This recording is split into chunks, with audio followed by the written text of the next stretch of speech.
Hello दोस्तों, स्वागत है आप सभी का आपके अपने चैनल AK एकेडमी में।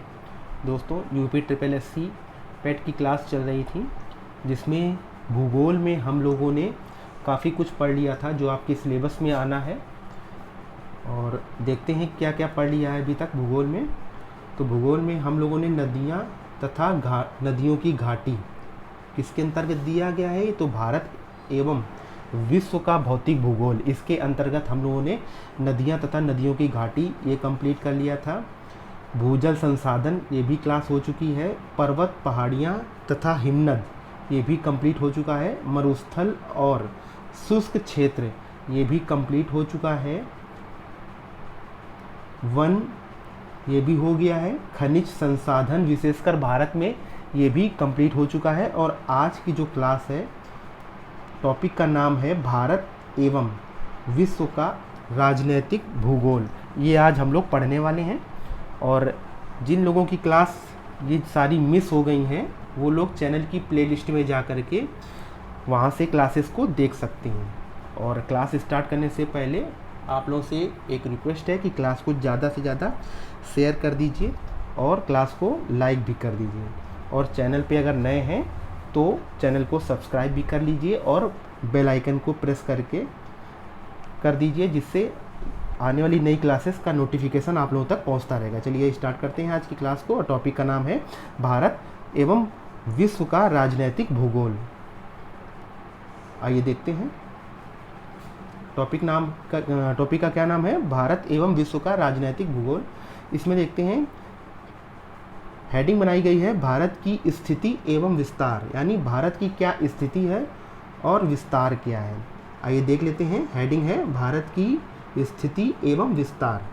तो पहला पॉइंट क्या दिया गया है कि भारत यानी भारतीय सभ्यता एवं संस्कृति का विकास सिंधु घाटी सभ्यता से माना जाता है।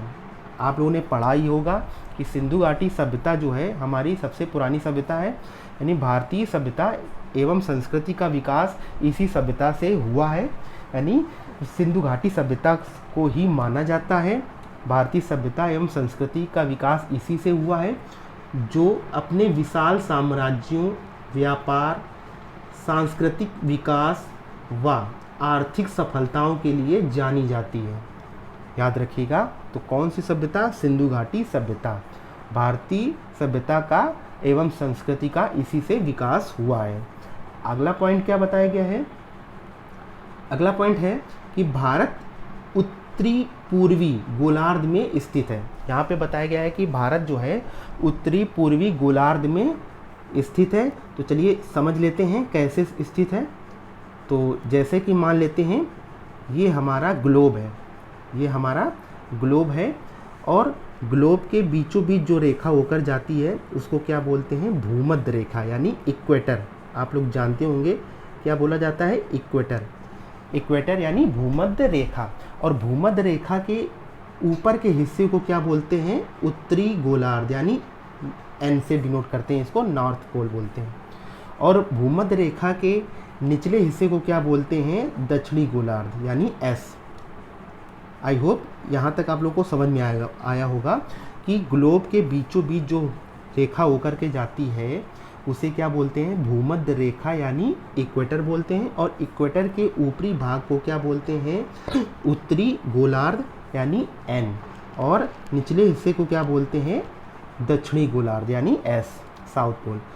अब बात करें एक रेखा जो देशांतर यानी 0 डिग्री पर होकर जाती है उसे क्या बोलते हैं? देशांतर रेखा। आप लोग जानते हैं ये रेखा जो है 0 डिग्री सेंटीग्रेड से होकर जाती है।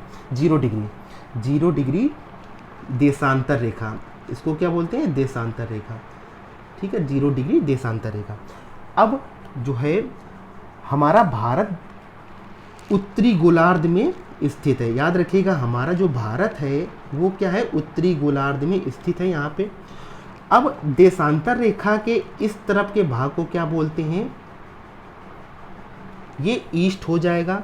और देशांतर रेखा के इस तरफ भाग को क्या बोलेंगे? वेस्ट हो जाएगा। तो अगर बात की जाए यानी भारत की स्थिति यहाँ से क्या हो जाएगी? यानी भारत जो है उत्तरी अक्षांश में और पूर्वी, यानी ई क्या हो जाएगा? पूर्वी पूरब यानी उत्तरी अक्षांश में और पूर्वी देशांतर में स्थित है। यहाँ से क्या निकालेंगे कि भारत जो है उत्तरी अक्षांश में और पूर्वी देशांतर में स्थित है, यानी भारत जो है उत्तरी पूर्वी गोलार्ध में स्थित है। याद रखिएगा भारत कहाँ पे स्थित है, उत्तरी पूर्वी गोलार्ध में स्थित है। आई होप ये चीज़ आप लोगों को समझ में आया होगा। एक बार फिर से देख लेते हैं कि जो ग्लोब है, ग्लोब के बीचों बीच जो रेखा होकर जाती है उसे भूमध्य रेखा कहते हैं, और भूमध्य रेखा के ऊपरी हिस्से को उत्तरी गोलार्ध कहते हैं। और जो भारत जो है उत्तरी गोलार्ध में स्थित है, कुछ यहाँ पे ये भारत जो है उत्तरी गोलार्ध में स्थित है, और भूमध्य रेखा के निचले हिस्से को दक्षिणी गोलार्ध कहते हैं, एस से डिनोट करते हैं। अब 0 डिग्री से होते हुए रेखा जो देशांतर रेखा हमारी होती है, और देशांतर रेखा के इस भाग को हम लोग क्या बोलते हैं, ईस्ट बोलते हैं, और देशांतर रेखा के इस भाग को हम लोग क्या बोलते हैं, वेस्ट बोलते हैं। तो यहाँ से अगर बात की जाए, भारत जो है उत्तरी अक्षांश में स्थित है और पूर्वी देशांतर, ये देशांतर रेखा गई ना, तो यहाँ पे यानी पूर्वी देशांतर में स्थित है, यानी भारत जो है उत्तरी पूर्वी गोलार्ध में स्थित है। ये चीज़ ध्यान रखिएगा। आई होप ये चीज़ आप लोगों को यहाँ से समझ में आ गई होगी। आगे बढ़ते हैं। नेक्स्ट है, हेडिंग बताई गई है भारत का अक्षांशीय विस्तार। भारत का अक्षांशीय विस्तार, अक्षांशीय मतलब लैटीट्यूड जिसको बोलते हैं, अक्षांशीय मतलब लैटीट्यूड। भारत का अक्षांशीय विस्तार यहाँ पे देखते हैं कि भारत का अक्षांशीय विस्तार 8.4 डिग्री यानी 8.4 डिग्री उत्तरी अक्षांश से 37.6 डिग्री उत्तरी अक्षांश तक है। यानी भारत का जो अक्षांशीय विस्तार है वो 8.4 डिग्री उत्तरी अक्षांश से 37.6 डिग्री उत्तरी अक्षांश तक है। यहाँ पे डिग्री कर लीजिएगा। ओके, आगे बढ़ते हैं। नेक्स्ट, भारत का बताया गया है कि देशांतरी विस्तार कैसा है, यानी लॉन्गिट्यूड। देशांतरी क्या बोलते हैं, लॉन्गिट्यूड। तो भारत का देशांतरी विस्तार देख लेते हैं। भारत का देशांतरी विस्तार 68.7 डिग्री पूर्वी देशांतर से 97.25 डिग्री पूर्वी देशांतर तक है। तो ये चीज़ें याद रख लीजिएगा कि भारत का देशांतरी विस्तार जो है 68.7 डिग्री पूर्वी देशांतर से 97.25 डिग्री पूर्वी देशांतर तक है। और अक्षांशीय विस्तार हम लोगों ने पढ़ा कितना था, तो अक्षांशीय विस्तार जो है 8.4 डिग्री उत्तरी अक्षांश से 37.6 डिग्री उत्तरी अक्षांश तक है। तो ये दोनों चीज़ें याद रखिएगा, ये आपके एग्ज़ाम में पूछा जाता है।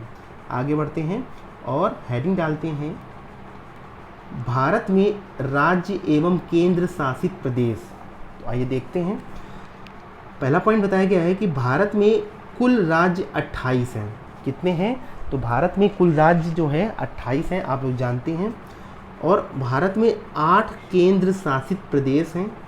28 तो राज्य हैं जिसमें से कुल 8 केंद्र शासित प्रदेश हैं।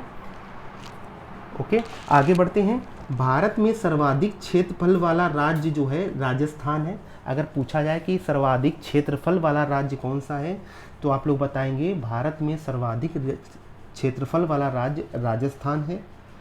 आगे बढ़ते हैं। भारत में सर्वाधिक जनसंख्या वाला राज्य कौन सा है, तो आप लोग बताएंगे उत्तर प्रदेश है। नेक्स्ट है, भारत में सर्वाधिक जनसंख्या घनत्व वाला राज्य कौन सा है, तो आप लोग बताएंगे बिहार। तो ये तीनों पॉइंट याद रखिएगा कि भारत में सर्वाधिक क्षेत्रफल वाला राज्य पूछा जाए तो राजस्थान है। अगर पूछा जाए भारत में सर्वाधिक जनसंख्या वाला राज्य कौन सा है, तो आप लोग बताएंगे उत्तर प्रदेश। और अगर पूछा जाए कि भारत में सर्वाधिक जनसंख्या घनत्व वाला राज्य कौन सा है, तो आप लोग बताएंगे बिहार। आगे बढ़ते हैं और नेक्स्ट पॉइंट देखते हैं। नेक्स्ट है, भारत के विभिन्न नाम। अगर भारत के विभिन्न नाम कैसे पढ़े, किन लोगों ने रखे, तो आइए देखते हैं। हिंदुस्तान, हिंदुस्तान कैसे पढ़ा, तो ईरानियों के द्वारा यह नाम जो है रखा गया, यानी कहा गया हिंदुस्तान। तो आप लोग जानते होंगे कि ईरानी लोग जो है भारत के उत्तर पश्चिमी दिशा से आए थे, यानी भारत में उत्तर पश्चिम दिशा से ईरानी लोग अंदर इन्होंने प्रवेश किया भारत में। और जो सिंधु घाटी को इन्होंने पार किया, तो सिंधु घाटी को इन्होंने क्या बुलाया, सिंधु नहीं बुलाया, हिंदौस बुलाया, हिंदौस। तो हिंदौस से क्या पड़ गया, हिंदुस्तान। तो ईरानियों ने इसका नाम, भारत का नाम क्या रखा, हिंदुस्तान। यानी सिंधु घाटी को सिंधु घाटी ना बुला करके, सॉरी, सिंधु नदी को सिंधु नदी ना बुला करके इन्होंने क्या बुलाया, हिंदौस। तो यानी भारत में इन लोगों ने उत्तर पश्चिमी दिशा से प्रवेश किया और सिंधु घाटी यानी सिंधु नदी को इन लोगों ने क्या बुलाया, हिंदौस। हिंदौस के नाम से हिंदुस्तान पड़ गया। इसी तरह यूनानियों ने क्या नाम रखा, इंडिया। इंडिया किसके द्वारा रखा गया, यूनानियों के द्वारा। तो यूनानी लोग भी जो है उत्तर पश्चिम दिशा से भारत में आए और इन्होंने क्या रखा, जो सिंधु नदी को इन लोगों ने क्या बुलाया, इंडस। तो इंडस के नाम से इंडिया नाम पड़ गया। तो याद रखिएगा, इंडिया जो है यूनानी लोगों द्वारा रखा गया।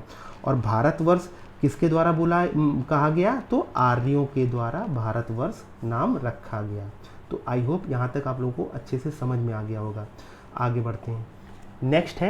नेक्स्ट हेडिंग डाली गई है कि विश्व में सर्वाधिक क्षेत्रफल वाला देश। विश्व में सर्वाधिक क्षेत्रफल वाले देश जो है, आइए देखते हैं पहले नंबर पे कौन है। तो पहले नंबर पे ये है हमारा रूस, और रूस की राजधानी क्या है, मॉस्को। तो विश्व में सर्वाधिक क्षेत्रफल वाला देश जो है पहला नंबर पे रूस है। और दूसरे नंबर पे क्या है, कनाडा, जिसकी राजधानी है ओटावा। तीसरा है चीन, जिसकी राजधानी है बीजिंग। चौथा नंबर पे है संयुक्त राज्य अमेरिका, जिसकी राजधानी है वाशिंगटन डीसी। पाँचवें नंबर पे है ब्राज़ील, जिसकी राजधानी है ब्राज़ीलिया। और ऑस्ट्रेलिया जो है छठवें नंबर पे है, जिसकी राजधानी है कैनबरा। और भारत का स्थान जो है सातवें नंबर पे है और जिसकी राजधानी है नई दिल्ली। तो यानी विश्व में क्षेत्रफल के हिसाब से भारत का 7वां स्थान है, ये चीज़ याद रखिएगा। और फर्स्ट नंबर पे कौन है, तो रूस है। आगे बढ़ते हैं। इनको याद करने का यहाँ पे एक ट्रिक बताई गई याद करने की, कि याद कैसे रखेंगे। तो यहाँ पे ट्रिक याद रखिएगा। कौन सी ट्रिक क्या है, कि रुक चीन अब आया भारत। रुक चीन, ये ट्रिक है याद करने की। तो रुक चीन अब आया भारत। तो रू से क्या हो जाएगा, यहाँ पे रू से दिया है रूस हो जाएगा। इसी तरह का से हो जाएगा कनाडा। चा से चीन से यह पूरा यहाँ पे हो जाएगा चीन। आ से अमेरिका हो जाएगा। बा से यहाँ पे ब्राज़ील हो जाएगा। आया से ऑस्ट्रेलिया और भारत से भारत। तो आई होप यहाँ तक आप लोगों को समझ में आया होगा कि भारत जो है, भारत का स्थान कौन सा है, तो 7वां स्थान है क्षेत्रफल की दृष्टि से। चलिए आगे बढ़ते हैं। आगे है भारत की स्थिति एवं विस्तार। भारत की स्थिति और विस्तार के बारे में देखें तो यहाँ पे पहला बिंदु बताया गया है क्या, कि भारत यानी भारत का पूर्वी बिंदु। भारत का जो पूर्वी बिंदु है क्या कहलाता है, तो वलांगू कहलाता है। भारत का जो पूर्वी बिंदु क्या कहलाता है, वलांगू कहलाता है, जो कि कहाँ पे स्थित है, अरुणाचल प्रदेश में स्थित है। और वलांगू को किबुथु के नाम से भी जाना जाता है। वलांगू को किबुथु के नाम से भी जाना जाता है, ये चीज़ आप लोग याद रखिएगा। अगला पॉइंट है कि भारत का पश्चिमी बिंदु क्या कहलाता है, तो भारत का पश्चिमी बिंदु जो है सर क्रीक के नाम से जाना जाता है और यह गुजरात में स्थित है। इसे गुहार माता भी कहा जाता है, ये चीज़ याद रखिएगा। अगला नेक्स्ट पॉइंट है कि भारत का उत्तरी बिंदु क्या कहलाता है, तो आप बताएंगे इंदिरा कौल। इंदिरा कौल कहलाता है भारत का उत्तरी बिंदु, जो कि लद्दाख में स्थित है। अगला है भारत का दक्षिणी बिंदु क्या कहलाता है, तो आप लोग बताएंगे इंदिरा पॉइंट कहलाता है, जो कि अंडमान निकोबार में स्थित है। अगला है भारत की मुख्य भूमि का दक्षिणी बिंदु। भारत की मुख्य भूमि का दक्षिणी बिंदु क्या कहलाता है, तो आप लोग बताएंगे केप केमोरिन, जो कि तमिलनाडु में स्थित है। आगे बढ़ते हैं। नेक्स्ट है भारत के द्वीप। भारत के द्वीप के बारे में देख लेते हैं कि अंडमान निकोबार द्वीप बंगाल की खाड़ी में स्थित है, आप लोग जानते हैं। लक्षद्वीप अरब सागर में स्थित है। अंडमान निकोबार की राजधानी पोर्ट ब्लेयर है तथा लक्षद्वीप की राजधानी क्या है, कवारत्ती है, आप लोग जानते ही हैं। अगला पॉइंट, अंडमान निकोबार में स्थित इंदिरा पॉइंट भूमध्य रेखा से 876 किलोमीटर की दूरी पर स्थित है। अंडमान निकोबार में स्थित इंदिरा पॉइंट भूमध्य रेखा से 876 किलोमीटर की दूरी पर स्थित है, ये चीज़ याद रखिएगा। आगे बढ़ते हैं, भारत में कर्क रेखा का विस्तार, आइए देखते हैं भारत में कर्क रेखा का विस्तार। तो यहाँ पे बताया गया है कि कर्क रेखा का भारत में 8 राज्यों से होकर गुजरती है, यानी विस्तार कहाँ पे है, 8 राज्यों में है भारत के। वही बताया गया है कि कर्क रेखा का भारत के 8 राज्यों में विस्तार है, यानी होकर गुजरती है। तो यहाँ पे ट्रिक के माध्यम से हम लोग समझेंगे और इनको याद रखेंगे 8 राज्य कौन कौन से हैं। तो ट्रिक है हमारी मित्र पर गमछा झार, मित्र पर गमछा झार। तो आइए देखते हैं, यहाँ से मित्र से मी लेंगे तो यहाँ पे क्या बनेगा हमारा, मिजोरम, राजधानी क्या है, आइजोल। मी से मिजोरम और राजधानी है आइजोल। त्रा से क्या हो जाएगा, त्रिपुरा, राजधानी है अगरतला। पा से हो जाएगा पश्चिम बंगाल, राजधानी है कोलकाता। और रा से हो जाएगा राजस्थान और राजधानी क्या है राजस्थान की, तो जयपुर है। आगे बढ़ते हैं, गा से यहाँ पे क्या हो जाएगा, तो आप लोग बताएंगे गा से गुजरात हो जाएगा और राजधानी है गांधीनगर। माँ से क्या हो जाएगा, तो मध्य प्रदेश और राजधानी है भोपाल। छा से क्या हो जाएगा, छत्तीसगढ़ और राजधानी है रायपुर। और झार से क्या हो जाएगा, झारखंड, यानी राजधानी है रांची। तो आई होप 8 राज्य जो है इस तरह याद हो जाएंगे। और ट्रिक को याद रखिएगा, मित्र पर गमछा झार, तो इस तरह से याद रहेंगे। आगे बढ़ते हैं, आगे है भारतीय मानक समय रेखा। आगे हेडिंग बनाई गई है भारतीय मानक जो है समय रेखा। तो आइए देखते हैं, भारतीय मानक समय रेखा 5 राज्यों से होकर गुजरती है। और वो कौन कौन से राज्य हैं, तो इनकी भी ट्रिक बनाई गई है। तो आप लोग याद रखिएगा ट्रिक कौन सी है, ट्रिक है उत्तर प्रदेश में आंधी से छत उड़ी, उत्तर प्रदेश में आंधी से छत उड़ी। और ये ट्रिक को देखते हैं, चलिए आइए। उत्तर प्रदेश से पूरा हो जाएगा ये उत्तर प्रदेश, यानी लखनऊ इसकी राजधानी है। में से यहाँ हो जाएगा मध्य प्रदेश और राजधानी है भोपाल। आंधी से हो जाएगा आंध्र प्रदेश और राजधानी है इसकी अमरावती। और से यहाँ पे नहीं रखेंगे, से का कोई मतलब नहीं है। छत से यहाँ पे हो जाएगा छत्तीसगढ़ और राजधानी है रायपुर। और उड़ी से हो जाएगा ओडिशा, पहले इसको ओडिशा को ओडिशा बोलते थे, उड़ीसा, लेकिन अब जो है ओडिशा बोलते हैं। राजधानी है भुवनेश्वर। तो इस तरह से 5 राज्यों को याद कर लेंगे हम लोग। और ट्रिक है उत्तर प्रदेश में आंधी से छत उड़ी, यानी भारतीय मानक समय रेखा 5 राज्यों से होकर गुजरती है। और ये 5 राज्य कैसे याद करने हैं, ट्रिक आप लोगों को बता दी गई है। चलिए आगे देखते हैं, कुछ महत्वपूर्ण तथ्य देखते हैं कौन कौन से हैं। तो 82.5 पूर्वी देशांतर को भारतीय मानक समय रेखा कहा जाता है। आप लोग याद रखिएगा कि 82.5 जो पूर्वी देशांतर रेखा है, इसी को क्या बोला जाता है, भारतीय मानक समय रेखा कहा जाता है, जो कि इलाहाबाद के पास नैनी से होकर गुजरती है। ये चीज़ याद रखिएगा कि बहुत बार पूछा जाता है कि उत्तर प्रदेश के इलाहाबाद ज़िले से कौन से ज़िले से जो है भारतीय मानक रेखा होकर गुजरती है। तो आप लोग बताएंगे इलाहाबाद की नैनी ज़िले से होकर गुजरती है।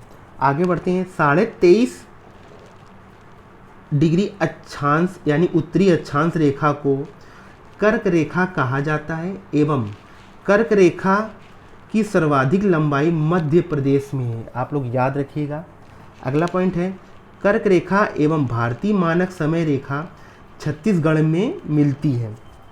तो ये चीज़ याद रखिएगा कि कर्क रेखा जो है एवं भारतीय मानक समय रेखा कहाँ पे मिलती है, तो छत्तीसगढ़ में मिलती है। आगे बढ़ते हैं और भारत की स्थिति एवं विस्तार देख लेते हैं। तो हेडिंग है भारत की स्थिति एवं विस्तार क्या है। कि भारत की स्थल सीमा की लंबाई जो है 15,200 किलोमीटर है। भारत की जो स्थल सीमा है वो है जो है 15,200 किलोमीटर लंबी है। यानी भारत जो है 3 तरफ से सागरों से घिरा हुआ है, यानी एक तरफ ही इसकी स्थल सीमा है, और इसीलिए इसे क्या, भारत को प्रायद्वीपीय देश भी बोलते हैं। तो भारत की जो स्थल सीमा है यह, इसकी लंबाई कितनी है, तो 15,200 किलोमीटर इसकी लंबाई है। भारत की तटीय सीमा रेखा, नहीं तटीय मतलब जलीय जो सीमा रेखा है इसकी लंबाई कितनी है, तो आप लोग बताएंगे 7,516 किलोमीटर इसकी जलीय रेखा है। यानी स्थलीय सीमा 15,200 किलोमीटर और जलीय सीमा यानी तटीय सीमा की लंबाई कितनी है, तो 7,516 किलोमीटर इसकी जलीय रेखा है, जलीय सीमा रेखा की लंबाई। आगे देखते हैं, भारत की मुख्य तटीय सीमा रेखा 6100 किलोमीटर है। भारत की मुख्य तटीय सीमा कितनी है, 6100 किलोमीटर। यानी अंडमान निकोबार जो द्वीप समूह है इसको अगर हटा दिया जाए तो भारत की जो मुख्य तटीय सीमा रेखा है इसकी लंबाई कितनी हो जाएगी, तो आप लोग बताएंगे 6100 किलोमीटर है। आगे बढ़ते हैं, भारत में सर्वाधिक लंबी तट रेखा वाला राज्य कौन सा है, तो आप लोग बताएंगे गुजरात है। गुजरात जो है भारत की सबसे लंबी तट रेखा वाला राज्य है। और इसको याद करने की ट्रिक कैसे याद रखेंगे कि रात गुजर जाएगी, गुजर यानी गुज मतलब गुजरना, और रात से रात गुजर जाएगी तब भी नहीं पार कर पाओगे, है ना। तो ये जो है सबसे लंबी तट रेखा वाला राज्य है, कौन सा, गुजरात। आगे बढ़ते हैं, दक्षिण भारत में सबसे लंबी तट रेखा वाला राज्य कौन सा है, तो आप लोग बताएंगे आंध्र प्रदेश। यानी अगर दक्षिण भारत की बात करें तो सबसे लंबी तट रेखा वाला राज्य कौन सा है, आंध्र प्रदेश। आगे बढ़ते हैं और इसमें पॉइंट में बताया गया है कि भारत के 9 समुद्री यानी 9 राज्य समुद्री तट रेखा पर स्थित हैं। तो भारत के 9 राज्य हैं वह समुद्री तट रेखा पर स्थित हैं। और कौन कौन से राज्य हैं, तो 9 राज्यों को देख लेते हैं। तो हमारे यहाँ पे जो है 5 राज्य जो है वो पूर्वी रेखा पर स्थित हैं, और 4 राज्य जो हैं, जो 5 राज्य हैं वो हमारे पश्चिमी रेखा तट पर स्थित हैं, और 4 राज्य जो हैं वो पूर्वी तट रेखा पर स्थित हैं। तो आइए देख लेते हैं कौन कौन से राज्य हैं। तो यहाँ पे पहला है गुजरात, दूसरा है महाराष्ट्र, तीसरा है गोवा, चौथा है कर्नाटक और 5वां है केरल।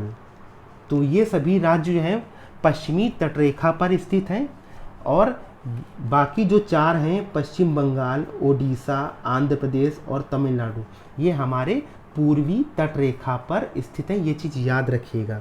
तो ऐसे ये 9 राज्य हैं जो कि भारत के ये 9 राज्य हैं जो समुद्र तट रेखा पर स्थित हैं।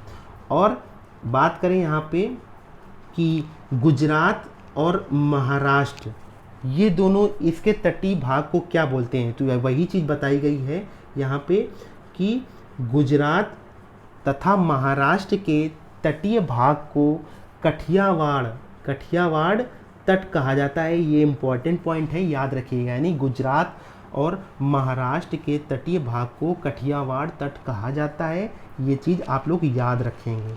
आगे बढ़ते हैं और यहाँ पे बताया गया है कि महाराष्ट्र और गोवा, वही यहाँ पे बताया गया है दूसरे पॉइंट में कि महाराष्ट्र और गोवा के तटीय भाग को कौन सा भाग कहते हैं, कौन सा तट कहते हैं, तो आप लोग बताएंगे कोंकण तट कहते हैं। कौन सा तट कहते हैं, कोंकण तट कहते हैं। अगला बात करें गोवा और कर्नाटक। गोवा और कर्नाटक इसके तटीय भाग को यानी तटीय भाग के तट को इसको क्या बोलते हैं, तो तीसरे पॉइंट में यही बताया गया है कि गोवा और कर्नाटक के तटीय भाग को क्या कहते हैं, केनरा तट कहते हैं। कौन सा तट कहते हैं, तो केनरा तट कहते हैं। ये चीज़ याद रखिएगा। आगे बढ़ते हैं। अब बात करें कर्नाटक और केरल। कर्नाटक और केरल के तट को क्या बोलते हैं, तो वही चीज़ बताई गई है चौथे पॉइंट में कि कर्नाटक और केरल के तटीय भाग को क्या बोलते हैं, मालाबार तट कहा जाता है। कर्नाटक और केरल के तटीय भाग को क्या बोलते हैं, मालाबार तट। तो आई होप ये चारों पॉइंट आप लोगों को अच्छे से समझ में आया होगा। आगे बढ़ते हैं। नेक्स्ट बताया गया है कि यहाँ से पश्चिम बंगाल और ओडिशा के तट को, अभी तक हम लोग बात कर रहे थे पश्चिमी तट की, अब बात करेंगे पूर्वी तट की। तो पूर्वी तट में क्या आ जाता है, पश्चिम बंगाल और ओडिशा। तो पश्चिम बंगाल और ओडिशा के तटीय भाग को क्या कहते हैं, तो वही चीज़ बताया गया है कि पश्चिम बंगाल और ओडिशा के तटीय भाग को क्या बोलते हैं, उत्कल तट कहा जाता है। क्या कहा जाता है, उत्कल तट कहा जाता है। आगे बढ़ते हैं। इसी तरह ओडिशा और आंध्र प्रदेश, ओडिशा और आंध्र प्रदेश के तटीय भाग को क्या बोलते हैं, तो वही बताया गया है, क्या बोलते हैं, उत्तरी सरकार तट कहा जाता है। क्या बोला जाता है, उत्तरीय सरकार तट कहा जाता है। आगे बढ़ते हैं और नेक्स्ट देखते हैं, आंध्र प्रदेश और तमिलनाडु के तट को क्या बोलते हैं, तो वही चीज़ बताई गई है आखिरी पॉइंट में कि आंध्र प्रदेश और तमिलनाडु के तटीय भाग को क्या बोलते हैं, कोरोमंडल तट कहा जाता है। क्या बोला जाता है, कोरोमंडल तट कहा जाता है। तो आई होप ये सभी तट आप लोगों को अच्छे से समझ में आए होंगे। आगे बढ़ते हैं। इन सभी तटों को याद करने की क्या ट्रिक है, तो आइए देखते हैं। पहले पश्चिमी तट के बारे में ट्रिक देखते हैं जो कि बताई गई है, और ट्रिक है काको केमा। काको केमा याद रखिएगा, ये ट्रिक है काको केमा।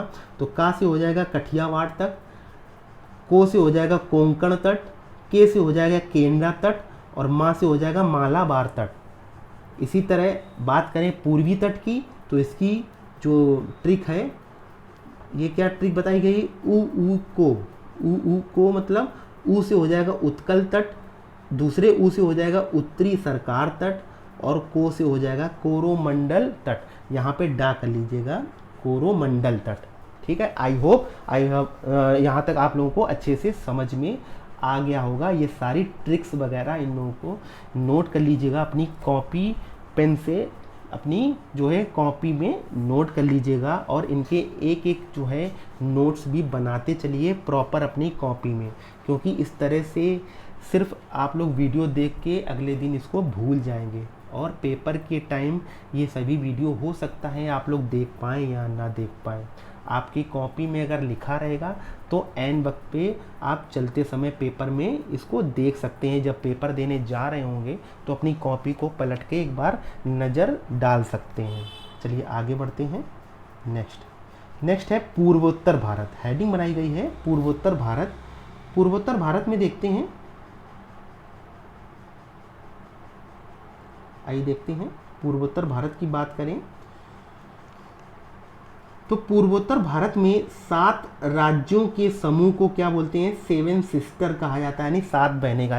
आप लोग जानते होंगे कि पूर्वोत्तर भारत में जो 7 राज्यों का समूह है, यहाँ पे इनको 7 सिस्टर्स कहा जाता है ना। और इनको याद करने की ट्रिक बनाई है मैंने, कि याद करने की यहाँ पे ट्रिक कौन सी है, याद रखिएगा। इसकी ट्रिक है अम्मा एंटी। यहाँ पे लिख भी दिया है, क्या बोलते हैं इसको, अम्मा एंटी। अम्मा एंटी इस तरह लिखेंगे, AMMA और एंटी। तो इसकी ट्रिक है अम्मा एंटी, यानी 7 सिस्टर्स को याद रखने की ये ट्रिक है। तो आइए देखते हैं कैसी ट्रिक है।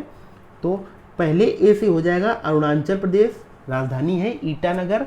दूसरे एम से हो जाएगा मिजोरम, राजधानी है आइजोल। दूसरे एम से हो जाएगा मेघालय, राजधानी है शिलोंग। तीसरे एम से हो जाएगा मणिपुर, राजधानी है इम्फॉल।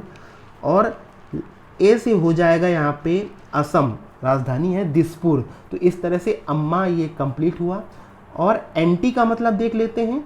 तो एनटी यानी एन से हो जाएगा नागालैंड, जो कि कोहिमा है। और टी से हो जाएगा त्रिपुरा, और राजधानी इसकी जो है अगरतला है। तो इस तरह से 7 सिस्टर्स को याद रखा जा सकता है। आई होप यहाँ से आप लोगों को ये ट्रिक के द्वारा याद हो गए होंगे, और इनको अपनी कॉपी में नोट कर लीजिएगा। आगे बढ़ते हैं और भारत के पड़ोसी देश देखते हैं। भारत के जो पड़ोसी देश हैं उनको याद करने की ट्रिक, यानी भारत के स्थल सीमा से 7 देशों के साथ लगती है। जो भारत की स्थल सीमा है वह 7 देशों के साथ लगती है, यानी वो इसके पड़ोसी देश हो गए। और इनको याद करने की ट्रिक जो है क्या है, तो आप लोगों ने शायद पढ़ रखा होगा। याद करने की जो ट्रिक है, बचपन में MBA किया, बचपन में MBA किया, तो बचपन से बा लेंगे तो बा से हो जाएगा बांग्लादेश, चा से हो जाएगा यहाँ पे चीन, आगे बढ़ते हैं, और पा से हो जाएगा यहाँ पे पाकिस्तान, ना से हो जाएगा नेपाल। तो इस तरह बचपन और MBA बचपन में कोई वो नहीं है, इसका कोई मतलब नहीं है MBA। तो M से हो जाएगा म्यांमार, B से हो जाएगा भूटान और A से हो जाएगा अफगानिस्तान। तो बचपन में का कोई अर्थ नहीं है, MBA याद रखिएगा, और किया का भी कोई अर्थ नहीं है, इसको सिर्फ ट्रिक बनाने के लिए यूज़ किया गया है। तो बचपन याद रखना है और MBA याद रखना है। तो ट्रिक हमारी कैसी थी, बचपन में MBA किया। ठीक है, आगे बढ़ते हैं। नेक्स्ट है भारत, नेक्स्ट पॉइंट बताया गया है कि भारत की जलीय सीमा 7 देशों के साथ लगती है, यानी अब जलीय सीमा की बात करें तो वो भी 7 देशों के साथ लगती है। तो इसकी ट्रिक क्या बताई गई है, मैं बन पाया इतना थोड़ा सा मालदार। ट्रिक क्या है, मैं बन पाया इतना थोड़ा सा मालदार। तो आइए देखते हैं, मैं से हो जाएगा म्यांमार, बन से हो जाएगा बांग्लादेश, पाया से हो जाएगा पाकिस्तान, इतना से हो जाएगा इंडोनेशिया, थोड़ा से हो जाएगा थाईलैंड, और सा से हो जाएगा यहाँ पे श्रीलंका, मालदार से हो जाएगा मालदीव। तो यहाँ पे 7 देश याद हो गए आप लोगों को, यानी ये जो है जली सीमा है, भारत के जली सीमा से लगने वाले 7 देश हैं। मैं बन पाया इतना थोड़ा सा मालदार, ये जो है ट्रिक याद रखिएगा। आगे बढ़ते हैं, और यहाँ पे बताया गया है थर्ड पॉइंट कि भारत की स्थलीय सीमा व जली सीमा 3 देशों से लगती है, यानी भारत के जो ऐसे देश हैं, यानी जो भारत की स्थलीय सीमा से भी लगते हैं और जली सीमा से भी लगते हैं। तो कौन कौन से देश हैं, तो याद रखिएगा पाकिस्तान, बांग्लादेश और म्यांमार, ये ऐसे देश हैं जिनकी सीमा स्थलीय सीमा से और जलीय सीमा से दोनों से लगते हैं। तो तीनों देशों को याद रखिएगा। आगे बढ़ते हैं, और नेक्स्ट पॉइंट बताया गया है कि भारत के 16 राज्यों की सीमा पड़ोसी देशों के साथ लगती है। तो याद रखिएगा, भारत के 16 राज्यों की सीमा जो है पड़ोसी देशों के साथ लगती है। अगला पॉइंट बताया गया है कि भारत के 2 केंद्र शासित प्रदेशों की सीमा पड़ोसी देशों के साथ लगती है। कौन कौन सी, तो लद्दाख और जम्मू कश्मीर। तो किसी किसी किताबों में यहाँ पे 16 राज्य दिया होगा, जो पुरानी किताबें होंगे, पुराना डेटा होगा, यहाँ पे 17 राज्य दिया होगा। तो 17 ना होकर के अब जो है 16 हो गया है। क्यों हो गया है, क्योंकि जम्मू कश्मीर को जो है अब केंद्र शासित प्रदेश का दर्जा दे दिया गया है। तो वो राज्यों से हट करके कहाँ पे आ गया, केंद्र शासित प्रदेश में आ गया है। तो याद रखिएगा 17 की जगह यहाँ पे अब जो है 16 हो गया है, और कई किताबों में 17 लिखा होगा, तो आप लोग उसको अपडेट कर लीजिएगा। यानी भारत के 16 राज्यों की सीमा पड़ोसी देशों के साथ लगती है, बिल्कुल एक्यूरेट दिया गया है। और लास्ट में बताया गया है कि भारत में 2 केंद्र शासित प्रदेश ऐसे हैं जिनकी सीमा पड़ोसी देशों के साथ लगती है, और वो 2 केंद्र शासित प्रदेश कौन कौन से हैं, तो लद्दाख और दूसरा है जम्मू एंड कश्मीर है। चलिए आगे बढ़ते हैं। तो ये थी आज की क्लास, और ये टॉपिक हमारा आज कंप्लीट हो गया है। और क्लास आप लोगों को कैसी लगी, और अगर क्लास अच्छी लगी हो तो क्लास को ज़्यादा से ज़्यादा शेयर करिएगा और ज़्यादा से ज़्यादा लाइक करिएगा।